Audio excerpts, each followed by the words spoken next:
Okay, good afternoon, everyone. I would like to welcome you this afternoon to yet another in the Jamaica Intellectual Property Office webinar series. We're pleased today to be joined by the general managers of the 3 collective management organizations that are active in Jamaica. So it's my pleasure to welcome Evan Mullins from JAMS, Carol Newman from Jam Coffee, and Lydia Rose from JCAP. It's now 4 minutes past 1. We were scheduled to begin at 1. We are giving persons an opportunity to join us. Our numbers are quite small at the present moment, so we're hoping more persons could join. But in the interim, I'm going to invite Carol Newman just to say a few words, followed by Lydia Rose and then Evan Mullins, just telling us briefly some information about you before we get into the real formal start. So, Carol, over to you.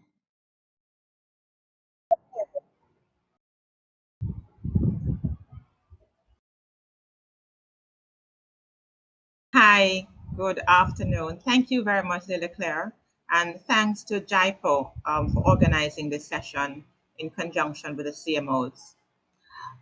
So I'm Carol Newman. I'm the General Manager for Jam Copy, the Jamaican Copyright Licensing Agency. I started with Jam Copy when Jam Copy started back in 1999. And so we're both, my tenure at Jam Coffee is as old as Jam Coffee is, so to speak. With Jam Coffee was started in 1998, started operations in 1999. So yeah, we've been around for a while. Thanks, Carol. Don't give away too much. So we're going to invite Lydia to say a few words now. Lydia, your turn.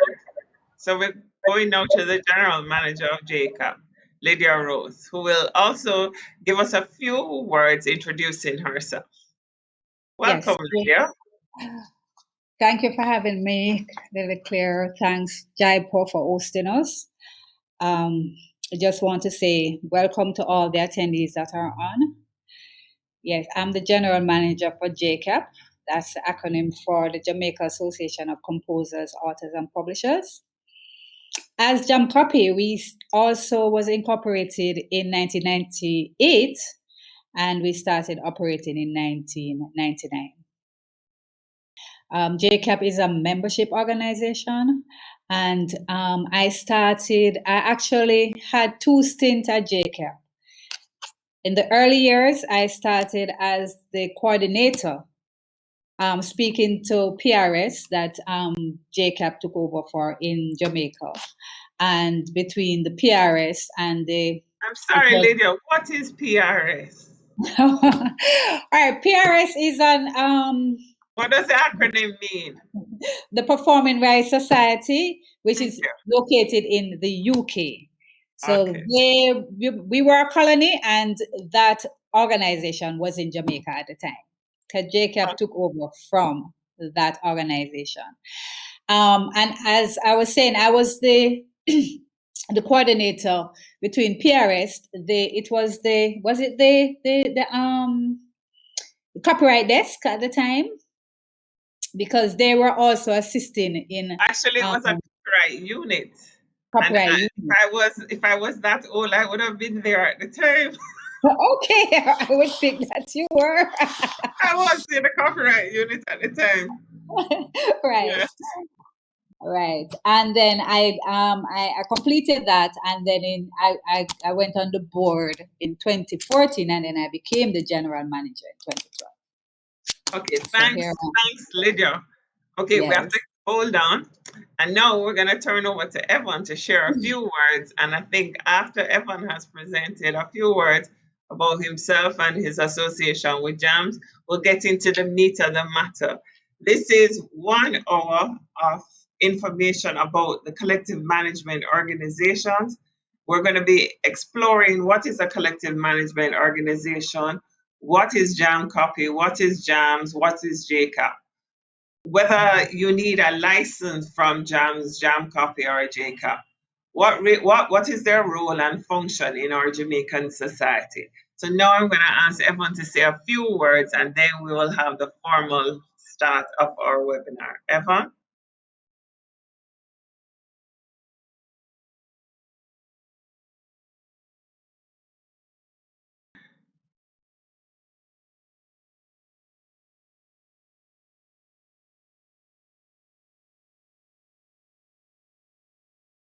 Oh, Evan is buffering. It seems he's having some issues joining.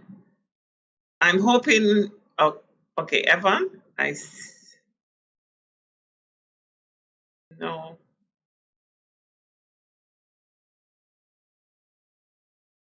Okay, are you able to hear me now? Yes, we can hear you now, Evan. Okay, let me see. All right, you're not seeing me as yet? No, I'm not seeing you. Well, maybe you don't need to see me. No. I might not need to see you, but the attendees certainly would like to see you and to see your smile. Okay, I'm enabling. Just give me a moment, please. Okay. I'm not sure if your tech persons can assist, but somehow I am not. You're not being able to show. Yes, okay, here we go. Ah, good. Yes. And see, we get to see the JAMS logo, Evan. That's important. Yes, indeed. Right. Just give you a better view here. All right, so thank you so much, Lily Clear. Thank you to JIPO, of course, for organizing this session in collaboration with the societies. I think sessions like these are extremely important, so that the general public, the membership, the music users can certainly have a much better idea of what we do and who we are. I've been fortunate enough to have been at JAMS from the onset in respect of managing the organization. I started out here in 2007. So the organization was established in 2006 and operationalized in 2007. So I have had the privilege of being the first general manager and so far the only general manager, building it from scratch literally, from a dusty old building with nothing but a few desks and chairs and filing cabinets into an organization that I think the members can certainly be proud of. I think the industry recognizes, and so that is for me an accomplishment. And certainly, like Carol, you know, um, starting from zero, meaning literally $0 in the account, but certainly with expenses to begin with, but $0, and moving that to a situation where you're able to distribute royalties to your members. You're able to have a viable organization. Then certainly that is something which we are proud of. I've worked elsewhere certainly before coming to JAMS. I'm qualified as an economist. I've done stints at Bank of Jamaica, Ministry of Foreign Affairs, etc., and elsewhere, but certainly, this I think is where my You found your love. my passion lies. Yes. So I've been able to mix my passion with, what I really want to do and to make a living from. That's excellent. Okay, thanks so much for that, Evan. All right, so our attendee list is growing as we speak. So I'm gonna start formally now. My name is Lily Claire Bellamy. I am the Executive Director of the Jamaica Intellectual Property Office. The Jamaica Intellectual Property Office, among its many functions, has responsibility for the Copyright Act. The Copyright Act is what we're looking at today. We're looking at one aspect that the Copyright Act deals with. That aspect is the whole aspect of the collective management organizations. Our policymakers and our legislators thought it was important and recognized the need for persons to be justly remunerated for their works, and it was incorporated in our Copyright Act.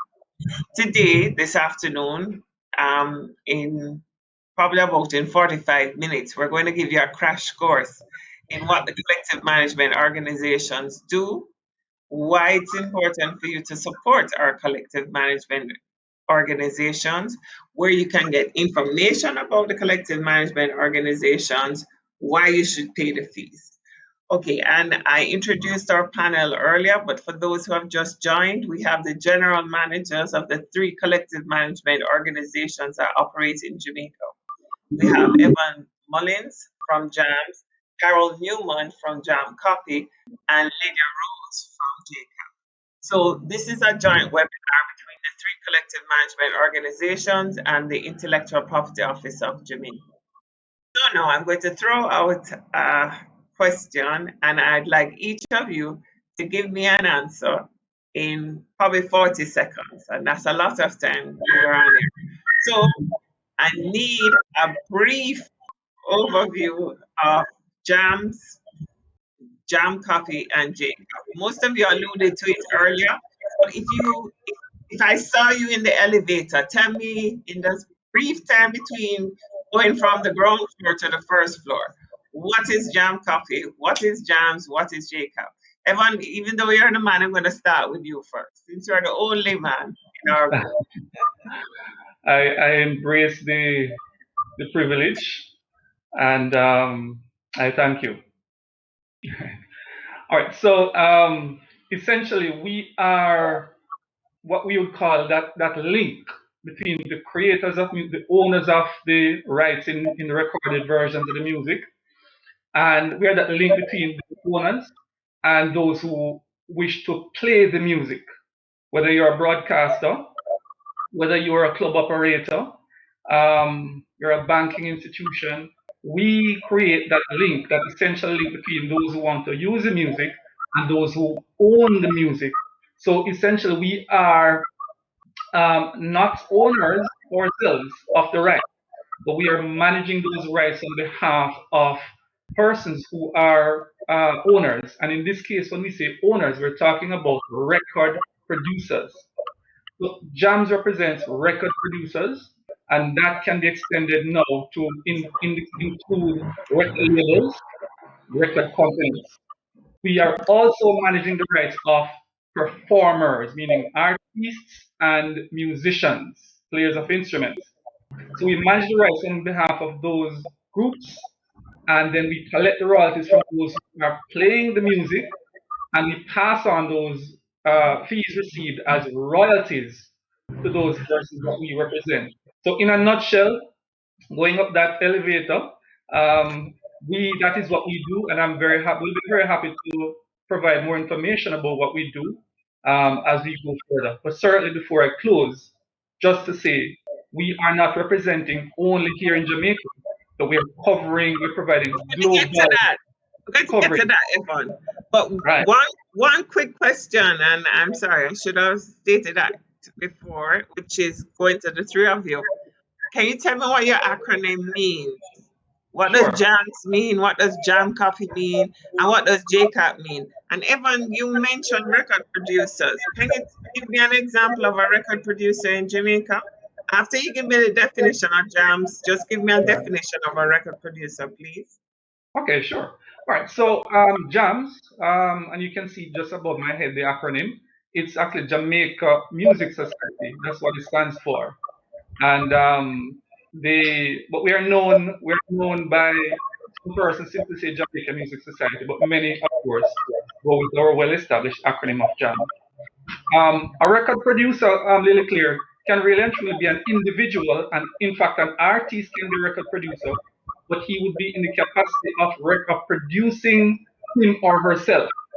He is investing in the production of the recording, but more traditionally, a record producer would be someone who is, for instance, running a label. So let's say DJ Prs Records, Big Ship Records, Studio One, etc., Penthouse Records. So those are solid examples, I think, and recognizable examples of who record producers are. Right, you're muted. I see your mouth moving, Lily. Clear, but yeah.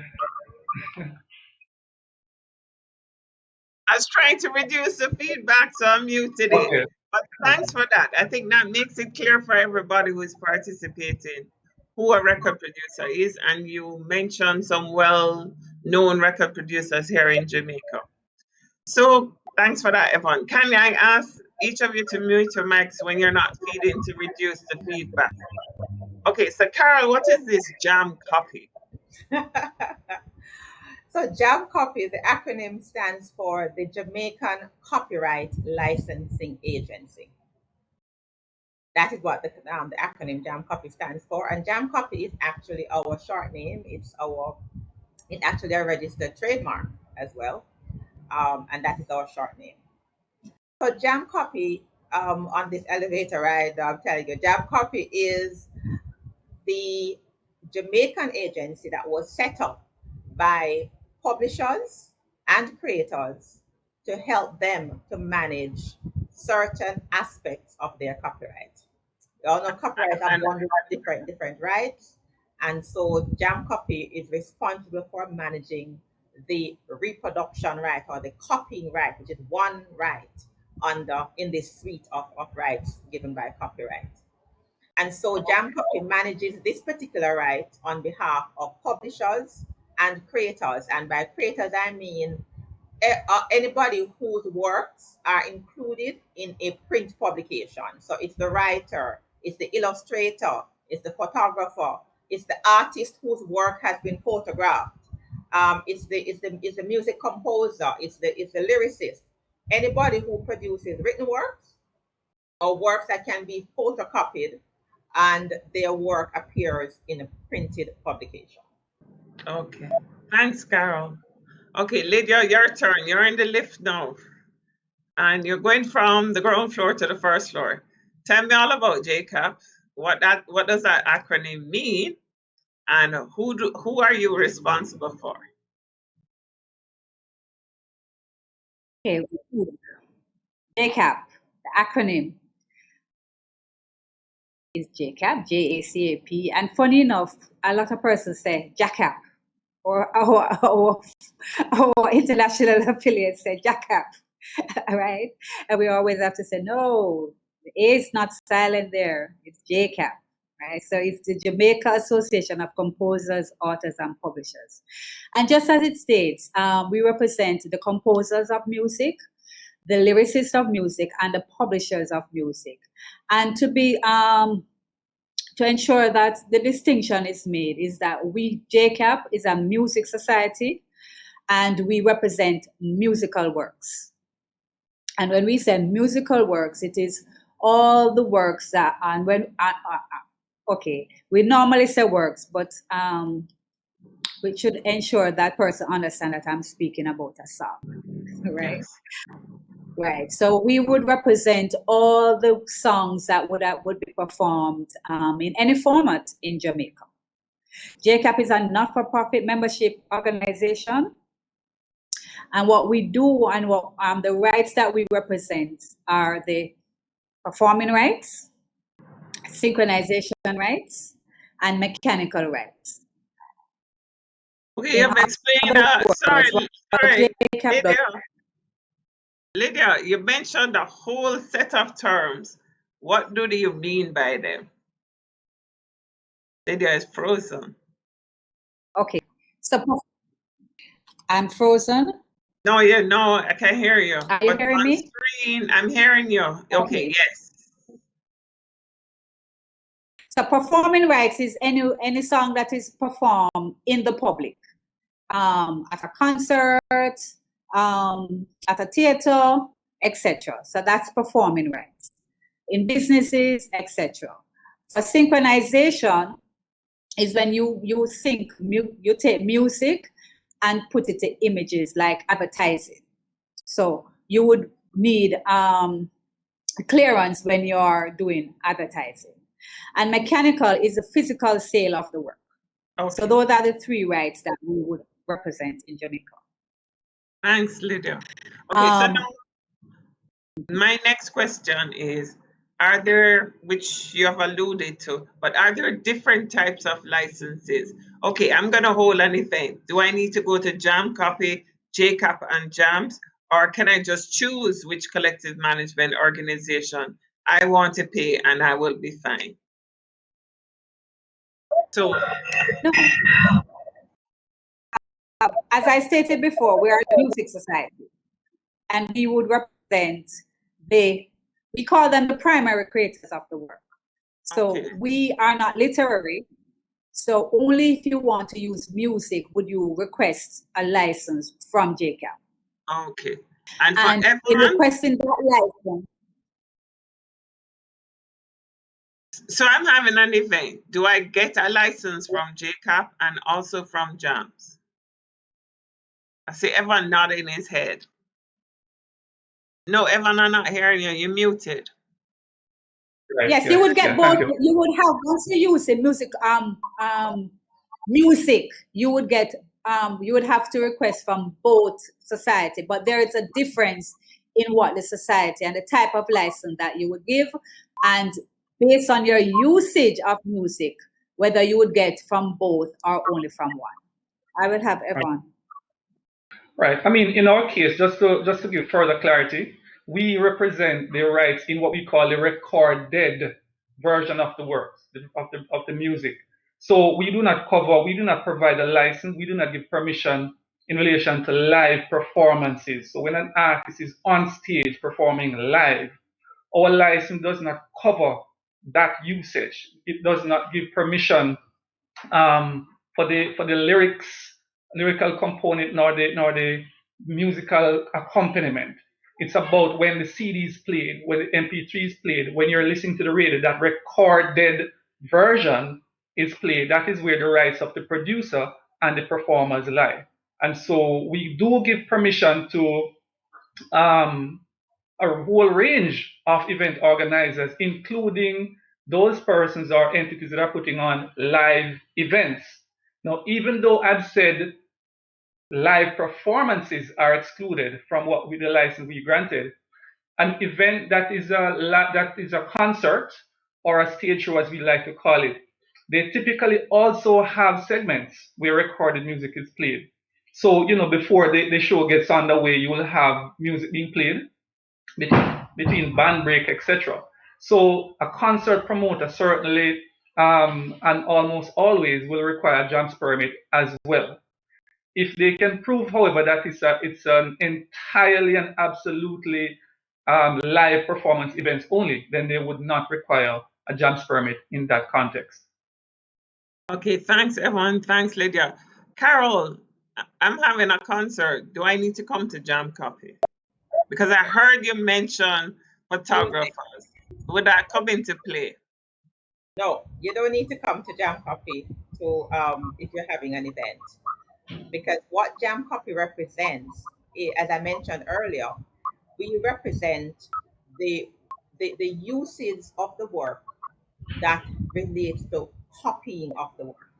So, and the book and the work, the dimension, we're moving away from trying to not use the word work, but the publication that Jam Copy represents or manages the rights in, it has to be firstly in printed form.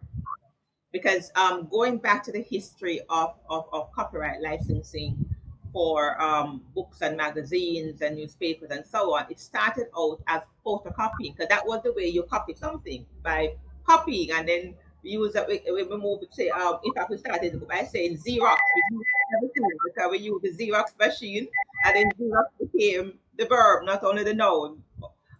So we Xerox everything.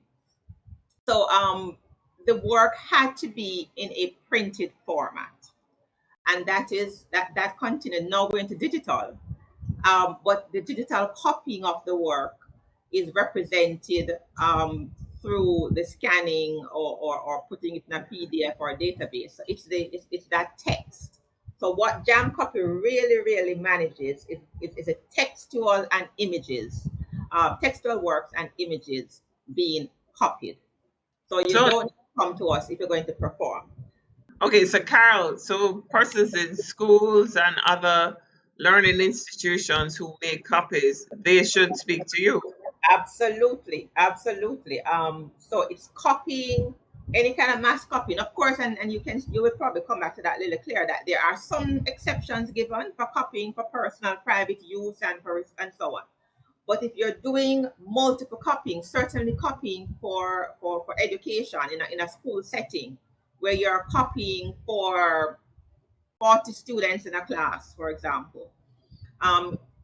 That kind of copying requires permission of the copyright owner, whether it's the publisher or the author. And just to say that it is not, the permission is not, you need permission not only for, say, the librarian to make those 40 copies or the teacher to make those 40 copies, but you need permission even if the lecturer is giving directions to the students to say, page chapter 5 of a particular text, you need to have a copy of that. I have directed you to copy that. So it's called directed copying. So it doesn't have to be that I physically make the copies and hand them out, but I give the directions for those copies to be made. That falls in what we call directed copying and counts as well. And as I said, it's not only photocopying now that we are in the digital era. It has to do with, we say now, a copy is a copy is a copy. So it is, whether it's digital copying, whether in fact what is now prevalent for the what is now prevalent in our schools, and particularly at the tertiary level, is the use of this device. If you can see it, it's not very, you can't see very well. It's the use of the phone. And so what persons do is that they will go into the library, they will find the journal article they want or the book that they want, find the chapter, and then the phone goes into use and they take pictures of the pages that they need. So it doesn't necessarily mean that they have paper copies. That can come afterwards. But the teacher tells us, or the lecturer tells us, we need to go to chapter 5 or whatever is prescribed reading. And we all go into the library, all 50 of us, and we all take our phones and take pictures of that chapter.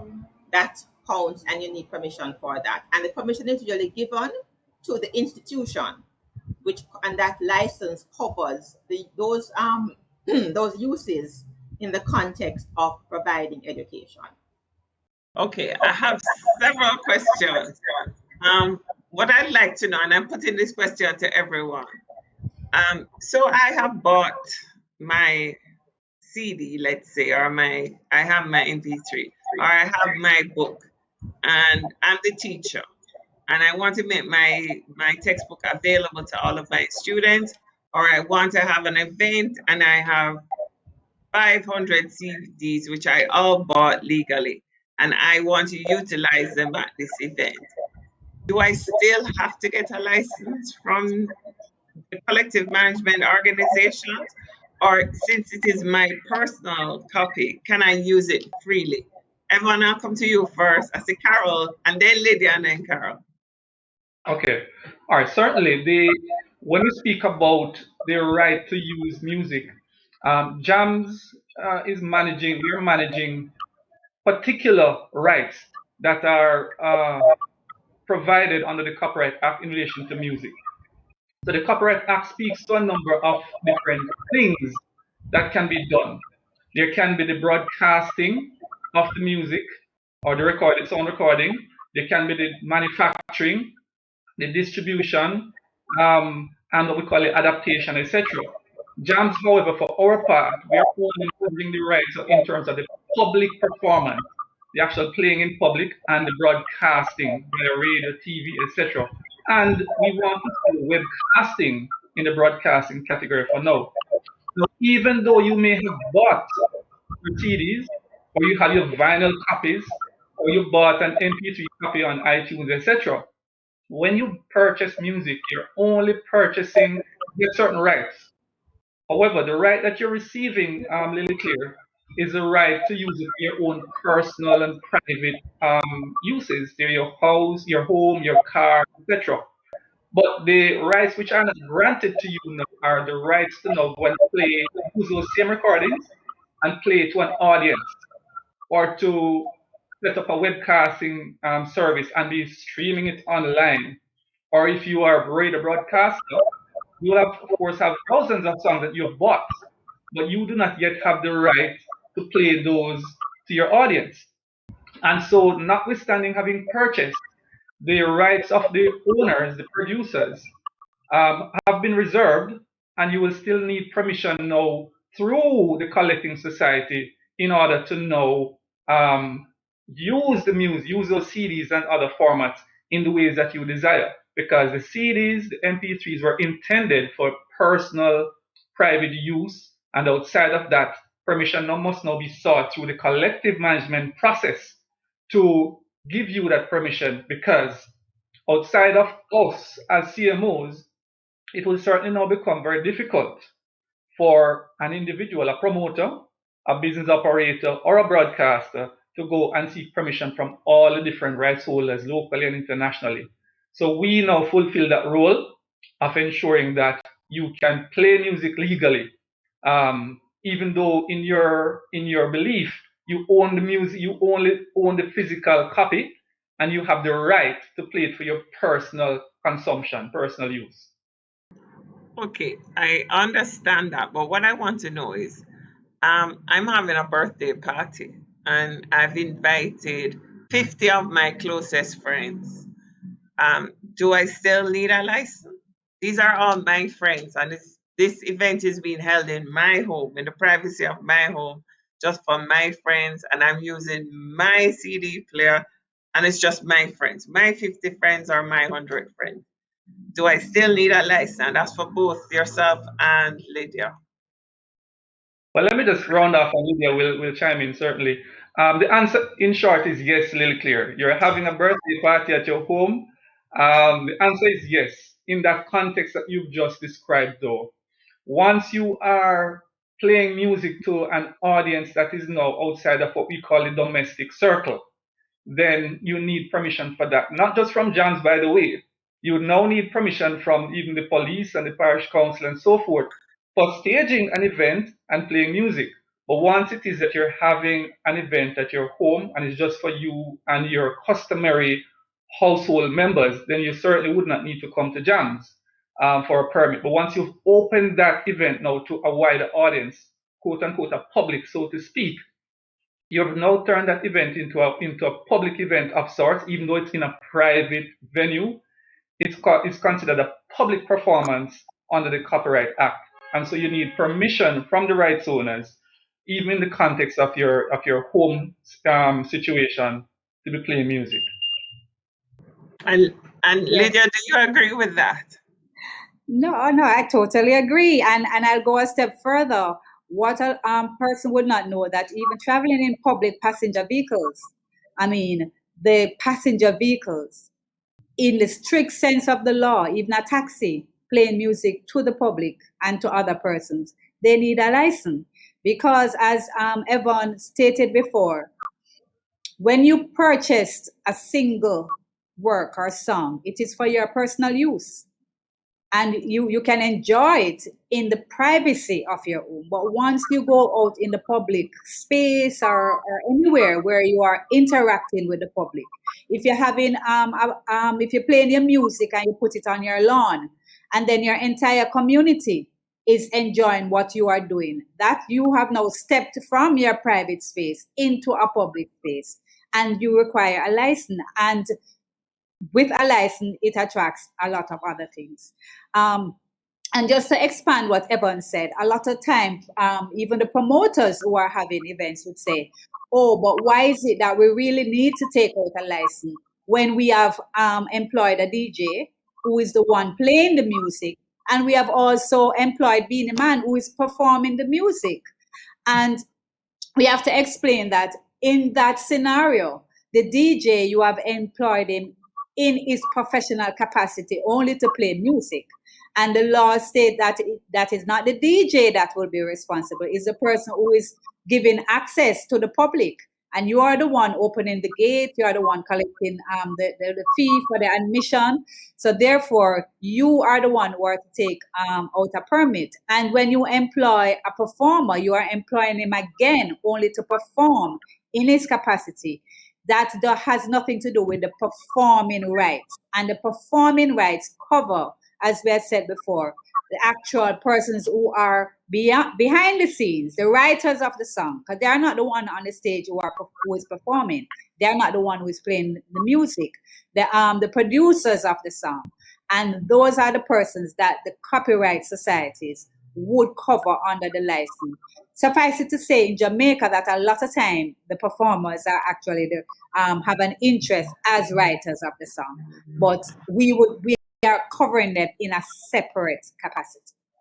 Okay, I have two questions because we have roughly 40 minutes left for this. And I have two really critical questions. One, how do I go about getting a license? Because it sounds like I'm going to need a license.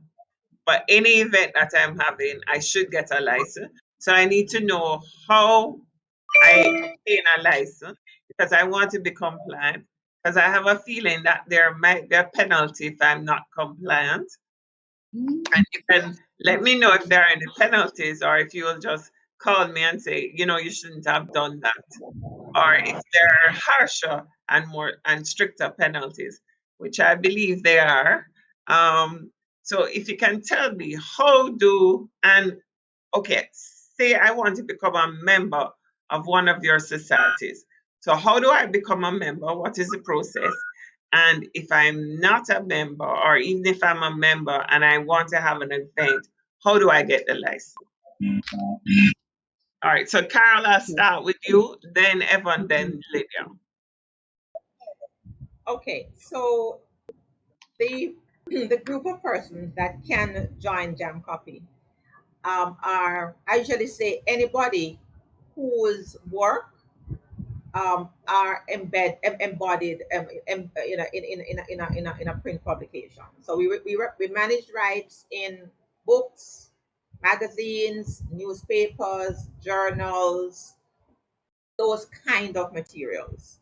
And anybody whose work appears in any of those materials, you are eligible to join Jam Copy.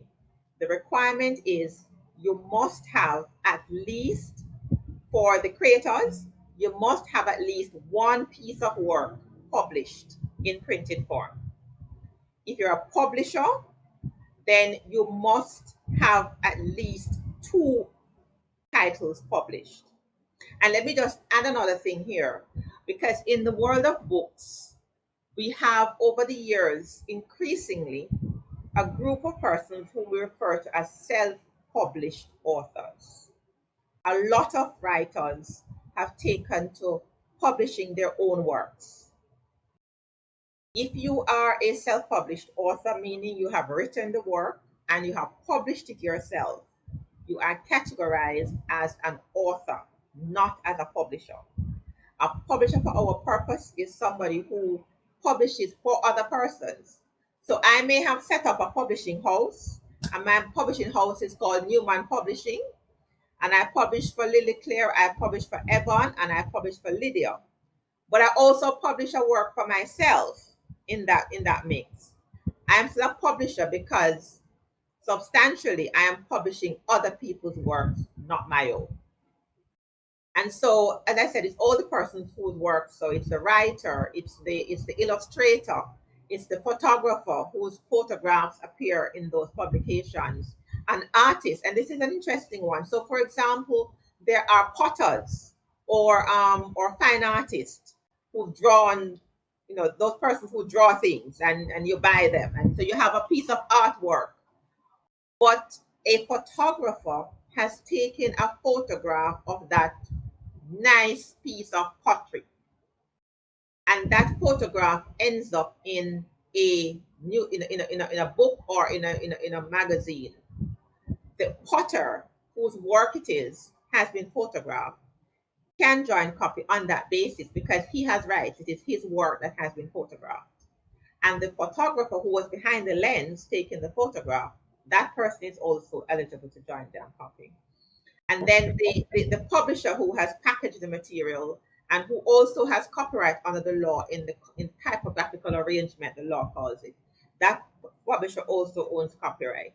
And then the person who writes it, if it's an editor who has compiled different persons' work into one publication, the editor owns rights. There's all of those persons who are eligible to join Jam Copy. In terms of licensing, as I mentioned, we'll issue licenses to the institutions who are doing the copying for authorized persons. So if it's a school or a university, it is that institution that has the license. In the case of public schools, for example, it was in the news in May, Jam Copy signed a license with the Ministry of Education to cover the copying within the limits of the license in public schools. The universities themselves have individual licenses. The same would apply for businesses and corporations. So if once you're copying and distributing copies to a group of persons, then you'll be eligible for a license. Okay, thanks, Carol. So Evan, can you explain to me who can become a member? Wow. Who can become a member of JAMS? And if I need a license from JAMS, what is the process? Okay. So certainly, we represent, as we had mentioned at the top of this discussion, what we call record producers. And I'll just once again just give some clarity to that. When you say record producer, we're specifically referring to the persons who have taken on the cost of producing that record, whether it's a single or an album, or an EP, etc. So they have undertaken the cost of the production. They are the ones taking the financial risk, etc. And so, by virtue of that role of financing production, they are classified as the owner of the master recording, that final product that is released to the public, that sound recording that you hear and you can pick up in a store or from online, etc. That final product, the sound recording, the person who owns the rights to the what is called a master is called the record producer under the Copyright Act. And so that is first and foremost the group that we represent, the record producer. Now that can be an individual. It can be an individual who's out there, performing those functions. And so we call them generally in our industry just a record producer. But it can also be an entity in the form of a record label, a more formal type structure, a record label, or even a record company. And so those are the categories. However, when we speak about the individual in the individual context, though, Lily Clear, as Carol mentioned, you do have, especially in this time, you have a lot of persons because of the access to technology. You now have, for instance, many artists who are actually now investing in themselves. And they are now, of course, taking on the hat by virtue of that, of being a producer. So they are self-producing artists. And so they too are also eligible to apply for membership. But when they walk through our doors, they're not really walking through our doors as artists. They're walking through as producers, self-producing artists. And so those are the categories. Now let me quickly jump to the other category, which is performer. So it's producers and performers that we represent. Now performers, I want to be very careful here and make some very clear distinctions. Performers that we are speaking of would be the artist, the vocalist. So it's a sing-J, a DJ, a singer, the actual vocalist, as well as the musicians, the players of instruments, and even, of course, what we like to call in Jamaica the background singers, the harmony, the backing vocalists. So performers, for those who are tuned in, are the artists and the musicians, and JAMS is representing producers and performers. However, in the Jamaican context, we currently are unable, when we issue a license for the playing of music in Jamaican context, it is only on behalf of the record producers, because currently and historically there has been a limitation in relation to the performers' rights here in Jamaica. We're currently going through a process now, JIPO, led by JIPO, etc., where the performers will be granted what is called the remuneration right that is due to them, as exists pretty much in most other jurisdictions. So when that happens, JAMS will be able to grant permission to a radio station, to a bank, to a bar, to an event organizer on behalf of the performers and collect a fee and turn over royalties to performers. But as it stands now, we're only licensing and collecting in Jamaica on behalf of producers. But we do collect internationally on behalf of performers. So money is coming in to Jamaica for our performer members and also for our producer members, but none is going out currently in relation to performers because we cannot collect any here in Jamaica for Jamaicans nor anybody else at this time. All right, you're still muted. Yeah, Lily Claire. that was a question that I wanted to ask. Is this whole thing of collective management organizations, but I need Lydia to answer the question. And then the next question I wanted to know was, is Jamaica special? Are we the only persons in the world with collective management organizations?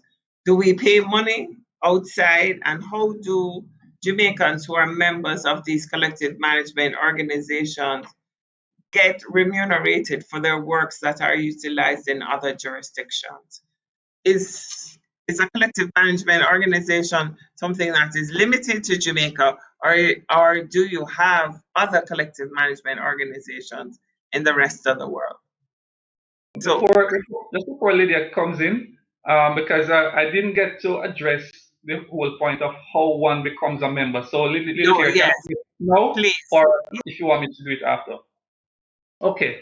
So as for producers, the requirement is actually fairly easy.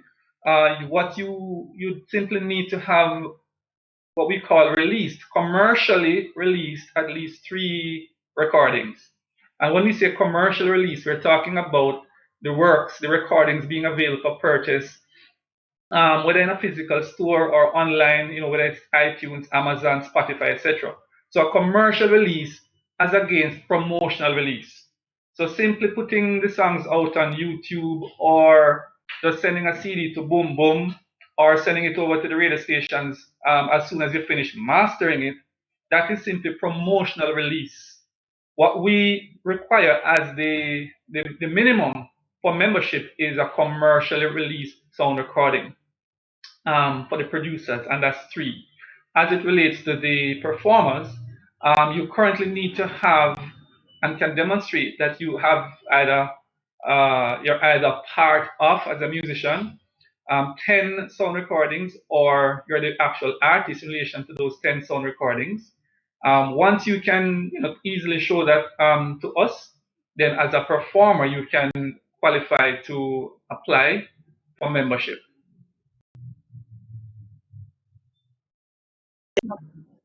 Thanks for that, Evan. Lydia, can you guide us through the process, please, of how to become a member and how to obtain a license? So for JCAP, it's a simple process to become a member. And as we know in Jamaica, the talent pool that is here is just so much. And we do encourage persons that once they have written a work, that they do join a society, because that's how they will get paid in some shape or format. Now, as for JCAP, a writer, a lyricist, and a composer. And when I say composer, for the audience, those who in Jamaica will say who lick the rhythm, who create the rhythm, they would have to show that they have 3 commercially released songs. And it's important why we say commercially released, because for us to pay you, we are the song has to be earning. It makes no sense. It is not out there earning, and then you would come to say, okay, so why am I not being paid? So that's the importance of why we say it should be commercially released. So you need 3 commercially released songs, and then you pay a fee of $2,500, and it's a one-time fee. Once you pay that fee, you are a member of JCAP for the rest of we would say your copyright life. For publishers, you would have to be publishing for at least 5 other writers. And the fee for the publisher is $12,750. And as a publisher, to become a member of JCAP, you have to show that you're in good standing, statutory standing. I mean, it's a registered company, you're paying all the relevant government taxes, etc. So that is how you can become a member of JCAP. In terms of licensing now, we must remember that, and you asked an important question, so I will go to that first before I speak about licensing. JCAP and JAMS and JAMCAP is not unique.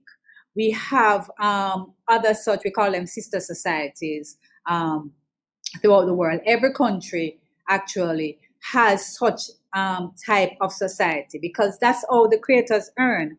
I mean, copyright is a means by which creators benefit from their work. It would be sort of onerous and just not good practice for each writer or author or producer to be knocking up a radio station to say, pay me, right? So it is a worldwide, each country have their own copyright laws, as does Jamaica, and it speaks to how copyright in the country is the process, and that so each users, because remember the users have to now request permission. Actually, at JCAP, we say that you are infringing a work if you are not asking for permission, and it is actually theft of tangible property because the law speaks to a work as a property, right? So that is how we deal with such things when we speak to users as to why they should take out a license. Now, the process of taking out a license for JCAP is very simple. You can get a license within 10 minutes of you either emailing us, calling us, or visiting our website. Our tariffs are advertised on the website, so if you go there, you'll know exactly what it is you will be required to pay. And a license required, again, we say, from radio stations, event promoters, anyone, even, and then this is the other misconception that users have, but we are not benefiting from using the music. We are just having it as at a fundraising event and so forth. The law states that it's someone's property. It doesn't matter in what format you'll be using or making usage of the intellectual property. You have to seek permission, and in seeking that permission, you have to pay a license. So we have several tariffs, and it depends on the usage that you'll be using.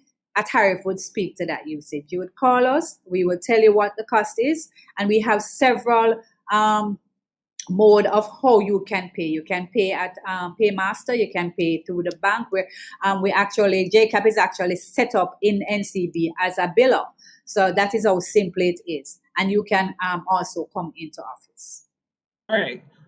There are two questions in the chat, but before I get to those two questions, I'd like each of you to just give me your website addresses so that we could have this continuously, and a phone number where someone can get in touch with you for more information. And I'd also like to state that, which I asked the question, but I'll just let persons who are participating and who may be viewing this webinar after. Lydia mentioned it explicitly. Copyright is a property right. And as such, the Copyright Act has charges, both criminal and civil, and you can also be incarcerated. So it's good for you to adhere to the terms of the Copyright Act, and always seek information from the collective management organizations. And each of them now is going to share their contact information for you to reach out to them directly for more information. So Evan, I'll start with you again. Then Carol, then Lydia. Okay, so our website address is jamsonline.com. JAMMS online.com. You can reach us by telephone 978-1010. It's as simple as that. And by email, it's compliance for persons who are wishing to apply for a license or to just get general information. You can write to compliance@jamsonline.com. For those persons who are interested in membership, you can, or about our work as a rights management organization, you can send us an email at musicmaker@jamsonline.com. For Jam Copy, I was want to say a little thing before I go to the contact information in the clear about one of the questions you asked earlier about whether Jamaica was unique with where collective societies are concerned. And just to speak to that, to say that, as Lydia mentioned, it is not unique, and also the society actually operates in other countries. And we're all as well members of an international federation, which sets up standards and guidelines for how we all operate. So Jam Copy is a member of an international federation, which is called IFRO, that's the short name. It's the International Federation of Reproduction Rights Organizations. JCAP is a member of CSAC, and I can't call that French name. I just leave it at CSAC, and JAMS would be a member of IFPI. But coming back to Jam Copy, because of this membership in this international federation, which is a network of similar organizations throughout the world, it facilitates the exchange, what we call in the trade, the exchange of repertoire, which means that we sign bilateral agreements with each other to facilitate the access to all of these works. So in Jamaica, Jam Copy not only represents Jamaican writers and Jamaican works, but we represent also works from 43 other countries. So when Jam Copy gives a license, it's not only for Jamaican works, but for Jamaica works plus works from these other 43 countries. And they're all over South America, Europe, Africa, wherever. As far south as Australia. So that's one point I wanted to make. And also to add to that, that Jamaicans who are members of Jam Copy, their works are managed in turn by these agencies in those other countries. So that was an important point to make in the scheme of how we operate. Jam Copy, if you want a license, Jam Copy, you contact licensing with an S, LICENSING, licensing at jamcopy.com. If you want to join Jam Copy, you can email us at info@jamcopy.com. And if you think you didn't get the licensing right, you can also send the email to info@jamcopy.com. And our website is jamcopy. That's the name there, Jamcopy, JAMCOPY, www.jamcopy.com. And on that website are also all of this information. There are information as to how you can join. There's actually the agreement for joining is also on our website. So there's a host of information on the website. Thanks, Carol. Lydia?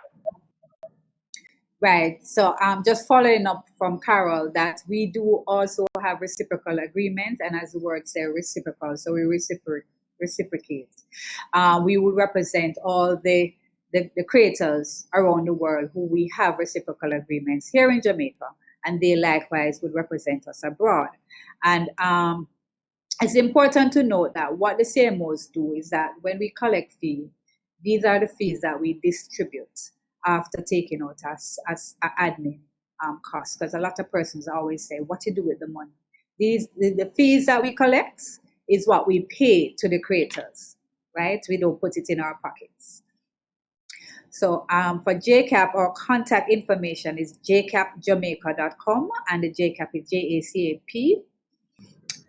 Our telephone number is 876-948-5937 and 876-94-6439. Sorry about that. We have one email address, and it's jcap@jcapjamaica.com. So any information you want, you will just send to that address, and then you will get a response, usually within by the next day. Okay. Well, I'd like to thank you all, but before we sign off, there are two questions in the chat. The first one was, this would be directed at you, Carol. So when I write an article in any of the newspapers locally or international, should I take in the article to Jam Copy? Yes. So we do ask our members or affiliates to submit works to us so that we can, because just quickly, we need to be able to track the work. And that is done usually through, for books it's easy, because there is the ISBN, International Standard Book Number, that books have, and that's how you track them. Journals the same way, ISSN. However, if you have an article in a publication, it's hard for us to track that or to find it, because we don't know, it doesn't have an ISBN, it doesn't have any tracking number. You can't go to the Library of Congress catalog, you can't go to our National Library catalog to find it. And for us to be able to track the work and its uses, we need to be able to physically see the document, and to confirm firstly that it is in fact published, and what and then we are able to see in what it appears, and get all of those subsidiary information. So if you've written an article in a newspaper or a magazine or a journal, we need to see a copy of it. If you just ask it to send a copy of it to us with all the relevant information. Okay, thanks, Carol. And the final question was, and this one is for you. They've directed it to JAMS, but it can relate to both JAMS and JCAP actually. If you have already joined ASCAP, should you also register to membership with JAMS? Okay, that's actually an excellent question. And I want to applaud the person who asked that question, because it now allows us to really address something which really should be covered in a forum like this. What we've found really clear, and the audience, is that persons typically are aware of certain rights. Along the way, they get knowledge from industry colleagues, friends, etc. So they have some information about copyright in a very general sense. And what you found is that some persons believe that once you're registered with, say, a BMI or an ASCAP, then that you're covered entirely. Sorry, Evan, what's BMI? Okay. BMI, I think it's called Broadcast Music Incorporated. Yeah. I'm just trying to, for the purposes of our audience, if you can just state what the acronyms are. Okay. All right. So the two that I referred to, ASCAP, BMI, and even PRS, I'm going to explain these. These are really author society, meaning they're equivalent to JCAP. They represent songwriters and composers and publishers, right? And JCAP, Lydia can certainly expand on that. ASCAP is, of course, the American Society for Composers, Authors, and Publishers, similar to JCAP, yes. BMI is Broadcast Music Incorporated, yes, Lydia. And PRS is the Performing Rights Society. And of course, there are many other similar to those societies internationally, but those three are, the ones that are within our earshot, so to speak, daily. PRS in the UK, ASCAP in the US, BMI in the US, and a third called CESAC in the US. But these are bodies that are equivalent to JCAP, that represent songwriters, composers, and publishers. Unfortunately, we do have that knowledge within our industry that songwriters, composers, etc. need to be represented. And many do take that step, very important step of registering as songwriters, right? And many will register with JCAP, many will go to ASCAP and BMI. However, if you happen to be more than just a songwriter or a composer, then it would mean that you have other rights that need to be covered. So you may have, as is the case here in Jamaica, someone wearing several caps. So the artist may be his own songwriter. And so he will go to BMI or JCAP and ASCAP or PRS and register as a songwriter, but as an artist. He would not be registering with those bodies because those bodies do not represent him in the capacity as an artist. So that person would now come to JAMS in his capacity as an artist for us to represent them. Similarly, you have persons who are producing also. They may be a self-producing artist. And so they would come to JAMS in their capacity as a producer for us to represent them. But more to the point though, you may have someone who is a beat maker, and this is a more common scenario for us. You'll have somebody who's a beat maker, And so he will also be, let's say, producing recordings for himself. Yes. Now, as a beat maker, he will join JCAP. He will join BMI possibly, or ASCAP as the question asked. But he's not fully covered because he's releasing music as a producer, and there are rights that exist for him as a producer. So being covered alone by BMI or JCAP is not sufficient because he's leaving money on the table. So he would then need to also come to jams so that we can represent him in his capacity as a producer, and those rights are not clashing. So it will basically allow him at least two different sources of royalty flows as a producer, as a beat maker / songwriter. And it would be, thanks, Evan. And I think it would also be good if they consider joining our own collective management organizations, which are just as efficient and effective as the international. When I say international, those that are not local, not in Jamaica, and not Jamaican organizations.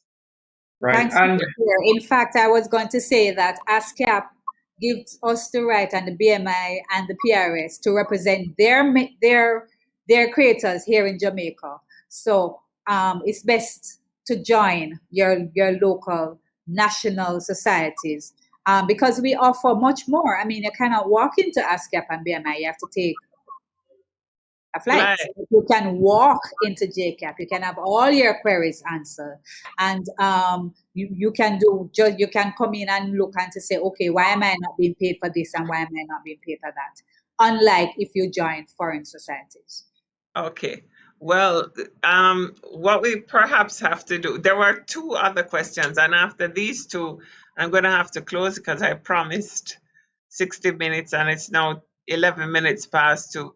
Someone wanted to know, and Carol, you mentioned this, what does ISSN mean? And the other challenge, and I'll just share this with you, the individual who joined ASCAP, they joined ASCAP because ASCAP allows membership with one song. And in Jamaica, JCAP requires more than one song. So the person will join as soon as they have more songs released, which is good. So we look forward to that. Okay, Carol, if you could just share. Okay, so the ISSN is an international standard serial number, and it's a number, usually 8 digits, that's assigned to serial type publications. So like newspapers, magazines, journals that have a series, that is the identifier for those kind of publications, as against the international standard book number, which relates to books. And there are many other kinds of identifiers. We won't get into the other ones. That's for another webinar. Yeah. Well, all is left is for me to thank all 3 general managers of the 3 collective management organizations in Jamaica, Evan Mullins, Carol Newman, and Lydia Rose. And I must say at this point that as the Intellectual Property Office here in Jamaica, even though I was asking the questions like I didn't know, it's very important, the work that is done by our collective management organizations, because basically our collective management organizations represent individuals. And as was stated by our presenters, it would be difficult for someone who has created several works to reach out to all of the institutions who are using their work to get the requisite payment made to them. So the collective management organizations, they stand in your shoes and they act on your behalf. So we encourage you to learn more about the collective management organizations. If you're a creator, take the necessary steps to join. And if you hope or intend to use anyone's works, and we use the word works here in the widest sense and definition of the word works, that you reach out to the collective management organizations. So I'd like to thank my presenters. This, I hope, would be beneficial to others. We will make it available on our YouTube channel, and you can also reach out to the Jamaica Intellectual Property Office if you have any more questions. Our website is jipo@gov.jm. So that's jipo@gov.jm. So I'd encourage persons to reach out to either the Intellectual Property Office or the collective management organizations to get more information. Now, there's going to be a brief poll, and I'd encourage persons to participate in the poll, but I'd like to thank everyone for joining us today. So the poll is on screen now, so you can indicate.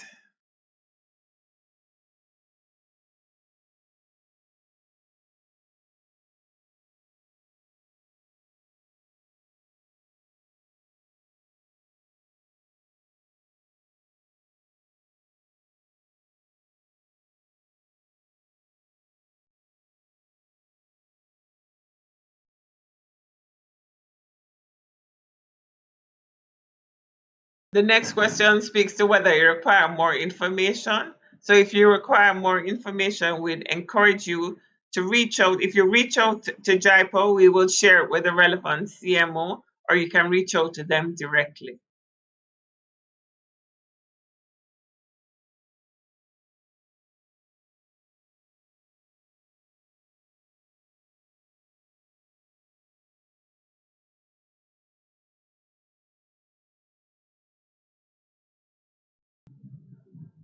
Okay, so that's it. That's it. Our poll, was the topic relevant to you?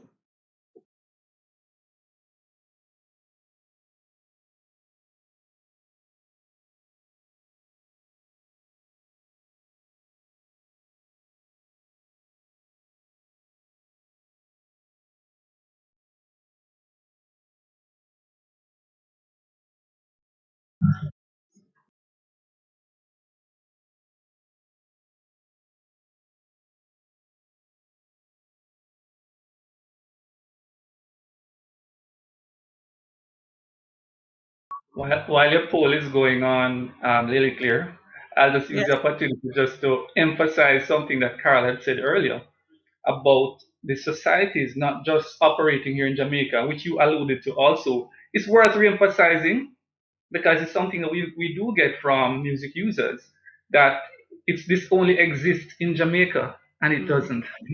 We're part of an international network, a system set up internationally to ensure that creators in Jamaica and across the world are able to benefit from their works, and that those who wish to use those works can do so legally. Right? We have coverage. Seems like the poll is finished. We provide global I keep coverage. speaking. Yes. Right? We provide global coverage to Jamaican producers and performers. Was far-flung places as South Korea, Lithuania, Australia, you name it. So once you come to jams, for instance, you're in excellent hands and you're in very, very good company. You'll be surprised at the range of producers and performers who are with jams. We don't publicize this much, but you will be in excellent company, I can assure you. Thanks, everyone. I don't know if anyone else wants to say a last word, and then we're ending the webinar. Lydia, Carol?